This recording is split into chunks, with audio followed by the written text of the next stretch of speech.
हमरो बलमुआ कलकत्ता जब से गइले बा। हमरो बलमुआ कलकत्ता जब से गइले बा। घरे हई देवरा मोर जवानी झूठी अइले बा। घरे हई देवरा मोर जवानी झूठी अइले बा। लाली ओठ लाली के सारा दादा उड़इले बा। घरे हई मुआना मोर जवानी झूठी अइले बा। घरे हई देवरा मोर जवानी झूठी अइले बा।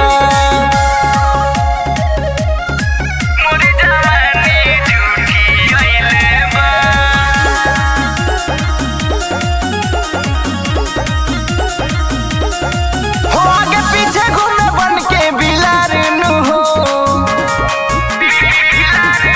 ओ मालिक हो जाता ते बन के शिकार नु हो।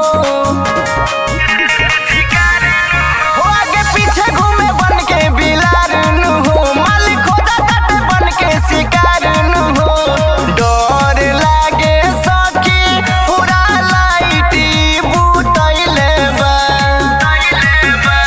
घरे हई देवरा मोर जवानी झूठी अइले बा। घरे हई देवरा मोर जवानी झूठी अइले बा।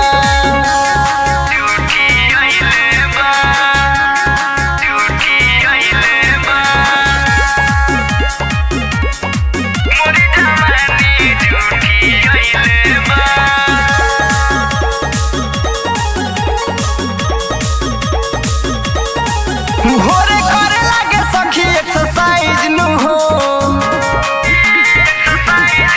विकास कहे भौजी कर कंप्रोमाइज नु हो।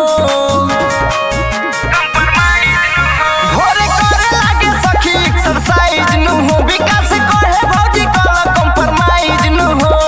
राघवेंद्र के और करे पीछे करा गइले बा।